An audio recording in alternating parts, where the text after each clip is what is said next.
My name's Claire, I'm 32, and if there's one thing you need to know about my family, it's that no one disobeys Grandma Helen.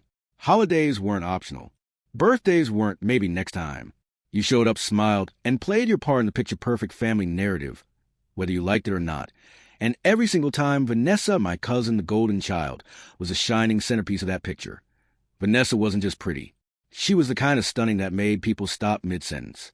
Blonde hair that caught the light, skin that never seemed to break out, and a voice soft enough to make you lean in. She knew exactly how she looked, and she used it like a weapon. Compliments were her currency. Flirtation was her power move. And every adult in the family, even Grandma, fed her ego like it was tradition. Meanwhile, I was just Claire. Stable job, decent apartment, a handful of close friends. My life was normal, predictable, not tragic enough to pity, not glamorous enough to brag about. I guess that made me invisible, or worse. The comparison point that made Vanessa look even brighter. Family dinners were the worst. Vanessa would stroll in 20 minutes late, dramatically apologize, then launch into some story about her latest modeling gig or her boyfriend promotion. My aunt would gush, Grandma would beam, and someone would inevitably say, "Claire, why don't you ever bring someone nice home like Vanessa does?" It wasn't just annoying, it was systematic. The way everyone enabled her. The way no one seemed to notice how fake her sweetness was when the adults weren't looking. The moment their backs were turned, her smile would vanish, and she'd whisper things meant to cut just deep enough to bruise, and it worked. For years, I laughed it off, told myself it wasn't worth fighting over. But when you've been cast as a plain cousin your entire life, those little cuts start to bleed together. Still, I played along, smiled through it all, because in our family, peace was more important than truth. But that all changed a year I finally brought someone home. You won't believe what happened when I finally brought home someone she couldn't manipulate. I was 23 the first time it really happened. His name was Marcus, my first real, serious boyfriend. Smart, funny, grounded. The kind of guy who didn't just listen, he heard you. After a string of college flings, he felt different, real. So when Thanksgiving rolled around and Grandma Helen insisted I bring him home to finally meet everyone, I actually looked forward to it.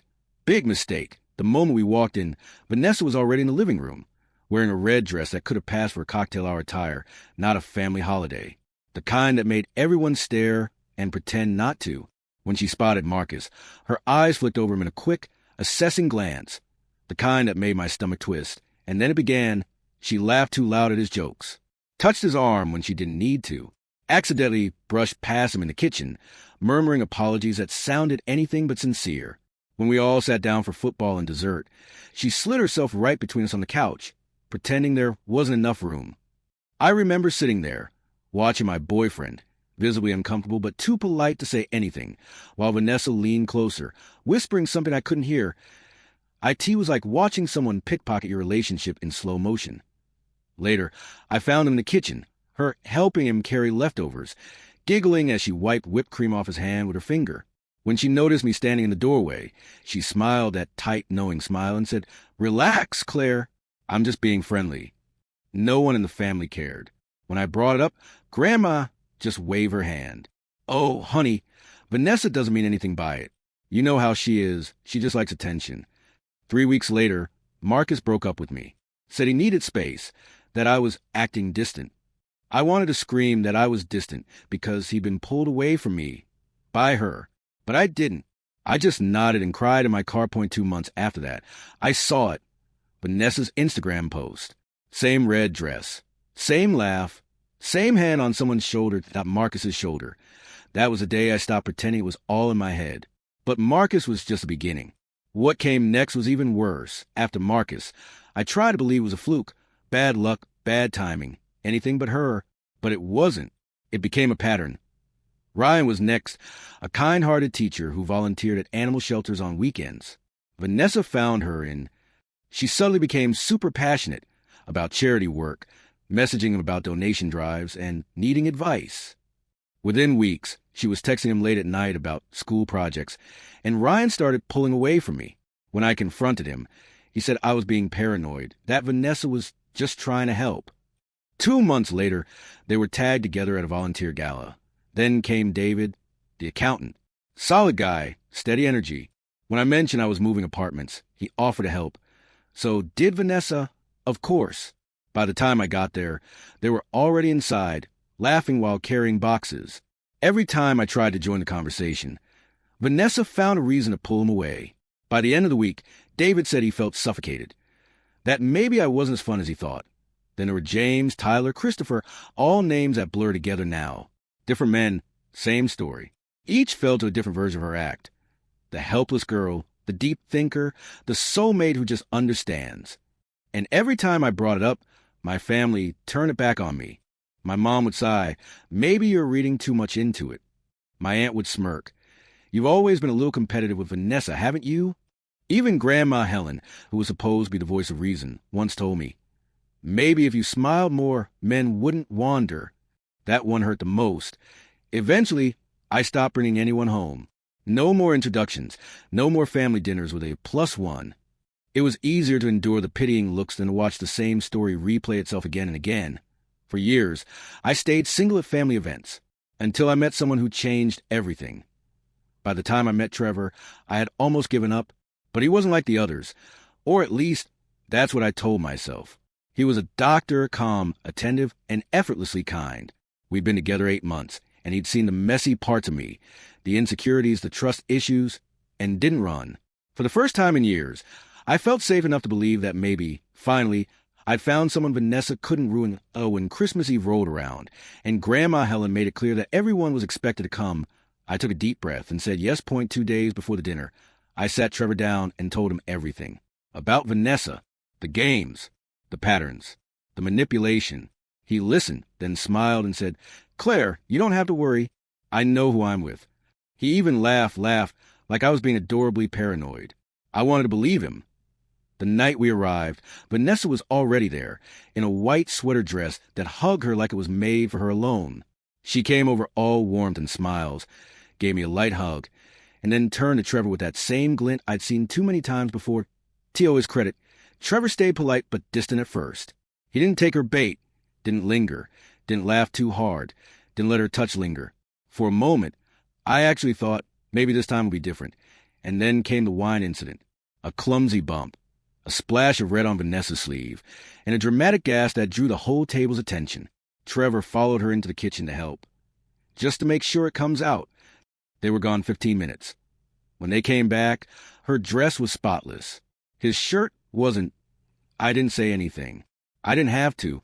The silence between us after that night said everything by February. Trevor told me he didn't feel the spark anymore.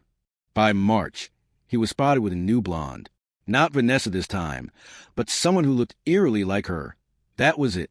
My breaking point that I stopped dating. Stopped going to family events. Stopped pretending any of it could change. I was done with men, done with family, done with everything. Then I did something completely unexpected. When you stop trusting people, you start craving honesty, even the kind that hurts. That's probably why I signed up for the prison pen pal literacy program at the local library. It wasn't about romance, not at first. I just wanted to help someone, to feel like I was doing something meaningful after months of avoiding everyone, including my own family. That's how I met Michael. He was 34, serving time for armed robbery, with just under 2 years left on his sentence. His first letter was short, neat handwriting, no small talk, just a simple introduction and a question. What made you decide to write to someone like me? Over time, our letters went from weekly to daily. I checked the mail like a teenager, waiting for a college acceptance. His words were straightforward, sometimes raw, but never manipulative. He didn't pretend to be perfect. He talked about his mistakes, how bad decisions and worse friends had cost him everything. But what struck me wasn't the guilt. It was his clarity. He listened between the lines. When I mentioned my family, he picked up on the patterns instantly. One day, I told him about Vanessa, carefully, vaguely. Like it still hurt to say out loud, he wrote back, sounds like she's a miserable person who only feels good when she makes others feel bad. People like that don't need to win. They just need you to lose. That single sentence stuck with me. No one in my life had ever said it that plainly. 8 months passed like that. Letters turning into trust. Trust turning into something deeper. When October came and Michael's release date arrived, we met for the first time in a small coffee shop in Grand Rapids. I expected awkwardness, but it was easy. He was taller than I imagined, quieter too, but when he smiled, it felt like something real, solid, not performative. For first time in years, I wasn't second-guessing every word, every glance. There were no games, no competition, no Vanessa hovering in the background. Yes, it was risky. Dating someone with a record. I knew what people would think. But I also knew I'd rather take an honest risk than keep living a polite lie. And when my mom called about Thanksgiving, I made a decision that would change everything. When my mom called about Thanksgiving, I made a decision that would change everything. When my mom called about Thanksgiving, I hesitated. The thought of stepping back into that house, the same rooms, the same smiles, the same cycle, made my stomach knot.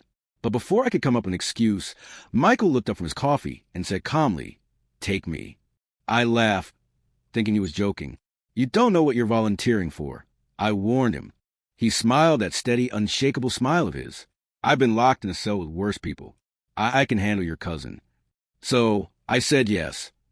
The drive to Grandma Helen's that Thursday felt like walking into a test I'd already failed a dozen times. My palms were sweating before we even parked.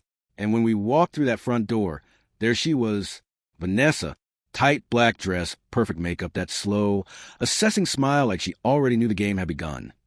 From the first moment, she was on the offensive, a long hug that lingered a second too long, compliments that weren't really compliments. "Wow, Claire, you finally brought someone handsome." She brushed her hair over her shoulder, positioned herself next to Michael at every opportunity, and dropped subtle hints about how close she and I used to be, all while barely acknowledging me. Michael, he didn't flinch. Every time she touched his arm, he gently stepped back. When she tried to corner him with small talk, he redirected the conversation to me. "You should hear Claire talk about her work," he'd say, every word a shield. The more she tried, the more unbothered he became. The turning point came at the drink table. I'd gone to grab dessert, and when I came back, Vanessa was standing close, too close, whispering something. Michael's face was calm, but his tone was sharp when he said, "No, thank you." Her smile cracked the first time. Later, in the car, Michael told me what she'd said. "You know Claire's damaged, right? Insecure. She needs someone who can handle her." And he looked her dead in the eye and said, "Yeah, and I actually can." That was when she lost it. Visibly tense, fake smile glued on as the rest of the family carried on, unaware, except they weren't completely blind this time. My mom leaned in at dinner and whispered, "I like this one, Claire." Even Grandma Helen smiled at Michael like she saw something she hadn't before, strength that didn't bow to beauty that on the way home. I cried, the kind of crying that comes from years of holding it in. Michael just held my hand, quietly letting me unravel. Then, just before we pulled into my driveway, he said something that made my heart stop. "By the way, I recorded that conversation." I thought that was the end of the story. I was so wrong. The first call came 2 weeks before Christmas. IT was my mom. Her voice was tight, trembling, the way it gets when she's trying to sound calm, but isn't. "Claire," she said, "Vanessa found something about Michael." My stomach dropped. Apparently, Vanessa had done some digging.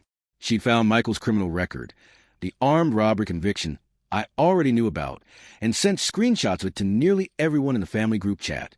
She captioned it, "Just thought you should know who Claire's really dating." Within hours, my phone lit up with messages. "Aren't you scared? How could you bring someone like that around Grandma? You're being reckless." Claire and no one cared that Michael had served his time. No one cared that he was rebuilding his life. They only cared about what Vanessa had handed them. The perfect excuse to attack me again. All except my brother, Ethan. He texted one line, "If he treats you better than the others did, that's all that matters." Michael felt terrible, though. He tried to apologize, said he should have expected it, said he'd understand if I wanted distance. But I didn't. I'd spent my life apologizing for other people's behavior. I wasn't about to start apologizing for someone who'd actually been honest with me that so we skipped the family Christmas altogether. Instead, we spent it with Michael's aunt. A quiet dinner, bad movies, cheap wine. And somehow, it was the best Christmas I'd ever had. But peace never lasts long in my family. In January, my friend Jessica, the same Jessica who'd known Vanessa since childhood, called me. "We need to talk," she said. She looked nervous when we met, almost afraid to tell me what she'd learned. Vanessa had started seeing a therapist, apparently under family pressure after Thanksgiving. The therapist's notes, which Vanessa had bragged about twisting, described her as having narcissistic personality traits, the need for control, admiration, and attention.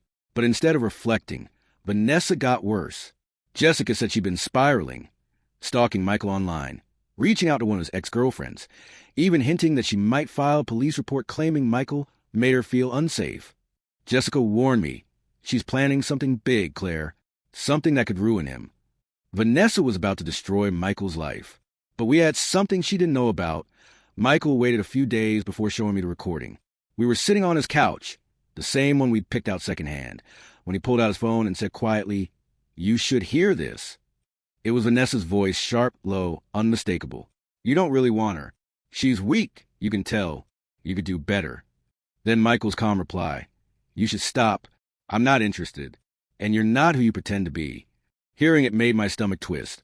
Not because I doubted him, but because it proved how far she'd been willing to go. Michael wanted to report her right away, but we decided to wait, just in case she tried something worse. It was a kind of quiet power. After years of feeling helpless, we finally had proof point 3 weeks later. I got a call I wasn't expecting. Vanessa had been in a car accident. Nothing fatal, but bad enough to leave her with a broken arm and concussion. For 2 days, I tried to stay away, told myself she was my responsibility. But guilt has a way of whispering louder than logic. So I went. When I walked into that hospital room, Vanessa looked small.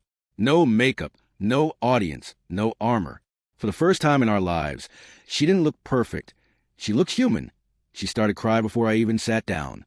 Told me she was sorry. Told me she hated how jealous she'd become. How she didn't even understand why she did what she did anymore. She mentioned her therapist. Said they'd stopped her from filing the police report. Said she wasn't in control that night. I listened, really listened. And for the first time, I didn't feel anger. Just emptiness that I told her I appreciated her words. That I hoped she got better. But I also told her something else. Something she didn't expect. "I'm glad you're getting help, Vanessa, but I can't be part of your healing. Not anymore." And then I walked away. That should have been the end. But life had one more surprise. The months after the hospital visit were quiet. Almost unnervingly so. For once, life wasn't chaotic. Michael asked me to move in that spring. There wasn't some grand romantic speech. Just a gentle, steady, "It feels like home when you're here." And it did it. We built something simple.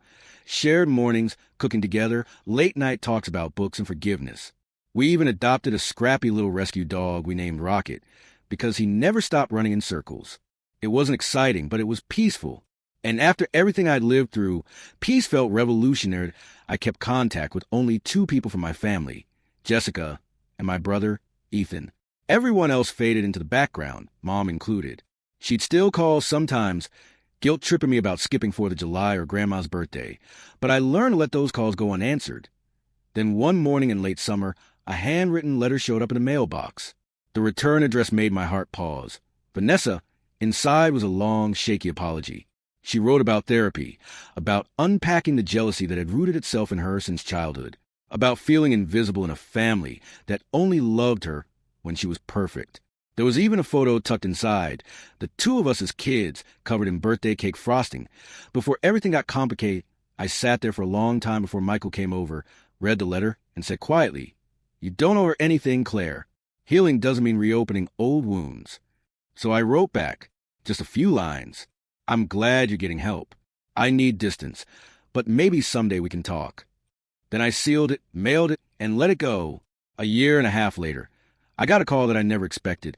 It was Jessica who called, her voice warm, almost amused. "You're not going to believe this. Vanessa's engaged. To a woman. Her name's Monica. They met in therapy." For a second, I didn't know what to feel. Shock? Relief? Maybe both. At a week later, Jessica handed me the invitation, handwritten, tucked inside a pale blue envelope. I showed it to Michael, half expecting him to laugh. Instead, he smiled and said, "People can change. The question is, do you want to see it?" So I called Vanessa. We talked for 2 hours, about nothing and everything. She sounded lighter, like someone who'd finally stopped pretending. And by the end, when she asked if I'd come, I said yes. Now I'm on the couch with Michael and Rocket, debating whether we should finally get a cat, when my phone buzzes. A text from Vanessa. "Thank you for giving me another chance." I smile, not because everything's fixed, but because I finally don't need it to be, I don't know what the wedding will bring. But for once, that uncertainty feels like peace. Have you ever had a family member who competed with you? Drop your story in the comments. And if this resonated, hit like and subscribe for more real-life drama stories.